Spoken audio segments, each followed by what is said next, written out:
तुम्हाला हल्लीच्या मुलांना सांगू इच्छिते मी, प्रेम करा पण परकून करा.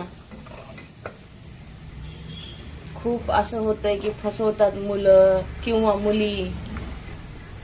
सगळेच तसे नसतात, पण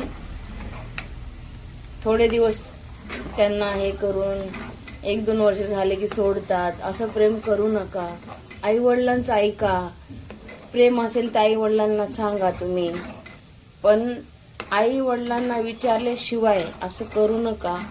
मुलींना मी दोघांना सांगते, आई वडिलांच्या विरोधात नका जाऊ. स्वतःची जिंदगी बर्बाद नका करू. मला अनुभव आहे म्हणून मी तुम्हाला हे शेअर करते. मी बोललेले शब्द खरंच आहेत. कसं होतं माहिती आहे, प्रेम आहे ना खूप कमी टिकतं. खूप म्हणजे खूप कमी.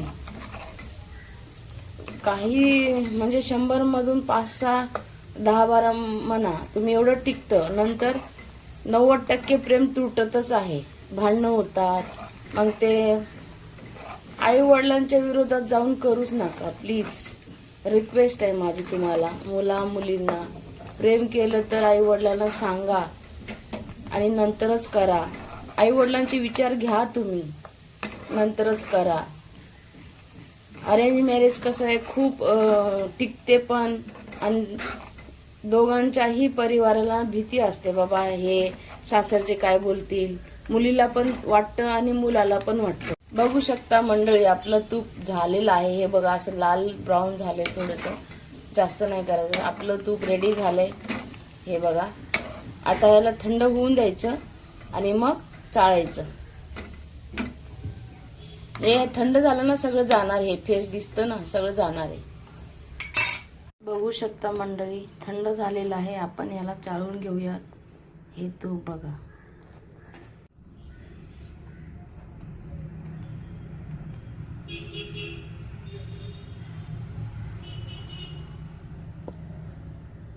हे चाळून झालेलं आहे बघा. हे आपण फेकायचं तर फेकून देऊ शकता, पण खाऊ पण शकता त्याला खीरमध्ये टाकून. हे बघा, यामधलं पहिलं जे हे दिसतं ना घट्ट, पहिला तूप होता मध्ये. तर मी आता हे एवढं बनवलंय. थंड झाल्यानंतर सुद्धा तुम्हाला ते पण व्हिडिओ ह्यामध्ये टाकते, नक्कीच बघा. हे चाळलेलं साई आहे ना, हे तुम्हाला जर फेकून द्यायचं असेल तर फेकू शकता, पण खीरमध्ये वगैरे टाकून खाऊ शकता, नाहीतर साखर टाकून खाऊ शकता.